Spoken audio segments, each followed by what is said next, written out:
Hi friends. మన దేశం మీద బయట దేశంలో ఉన్నటువంటి ఉగ్రవాదులు గంజాయి తోటి మన దేశాన్ని నాశనం చేయాలి, మన దేశ యువతను నాశనం చేయాలని చెప్పేసి చూస్తూ ఉన్నారట. ఇది నేను చెప్తున్న విషయం కాదు, మన దేశ ప్రధాని స్వయంగా చెప్తున్నటువంటి ముచ్చట. ఏంటి అని అంటే, మన దేశంలో డ్రగ్స్ బారిన పడి యువత అంతా చెడిపోతా ఉన్నారు.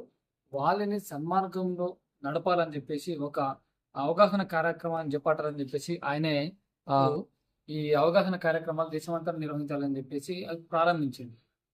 అయితే ఆ ప్రారంభోత్సవం సందర్భంగా అది డైరెక్ట్ కాదు, వర్చువల్గా ప్రారంభించిందని. ఈ సందర్భంగా ఈ విషయాన్ని ఆయన చెప్పిండు. ఏమని అంటే, బయట ఉన్నటువంటి కొన్ని టెర్రరిస్ట్ శక్తులు మన దేశంలో ఉన్నటువంటి యువతను పాడు చేయాలని, మన దేశంలో ఉన్నటువంటి యువతను పాడు చేసి మన దేశాన్ని నాశనం చేయాలని చూస్తూ ఉన్నారు. దీని పట్ల మనం అందరం అప్రమత్తంగా ఉండాలి. టెర్రరిస్టుల శక్తులకు మనం లొంగొద్దు అని చెప్పేసి మాట్లాడుతూ ఉన్నాడు. నాకు ఒకటి అనిపించింది ఏంటి అని అంటే, బయట ఉన్నటువంటి శక్తులు మన దేశంలో ఉన్నటువంటి యువతను నాశనం చేయాలని చూస్తూ ఉన్నాయి. ఇప్పుడు డ్రగ్స్ సరఫరాకి వాళ్ళు కేంద్రంగా ఉన్నారు అని చెప్తా ఉంటే, దేశ ప్రధాని స్వయంగా చెప్తా ఉంటే, అసలు మరి విద్యా వ్యవస్థ కావచ్చు, లేకపోతే హోమ్ మినిస్ట్రీ కావచ్చు, ఎందుకు అడ్డుకోలేకపోతున్నాయి ఆ శక్తులన్నిటిని కూడా నాకు ఒక డౌట్ వచ్చిందని.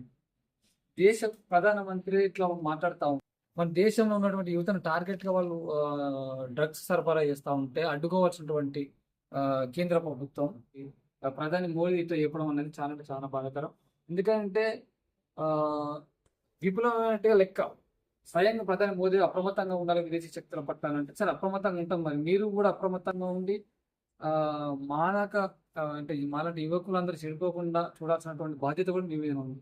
ఎందుకంటే ఇప్పటి ప్రతి ఒక్క చిన్న గ్రామంలో కూడా ఈ గంజాయి అయినా దొరుకుతా ఉంది. అది అందరికి తెలిసిన విషయం. దాన్ని పూర్తిగా అరికట్టాలి మీరు.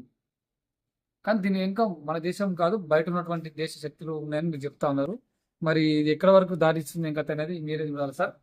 తప్పకుండా దీన్ని మాత్రం ఈ డ్రగ్స్ ఇంకా ఎవరున్నా విదేశీ శక్తులు స్వదేశీ శక్తులు ఎవరైనా సరే మీరు దాన్ని అంతమొందించాలని నేను కోరుకుంటున్నాను.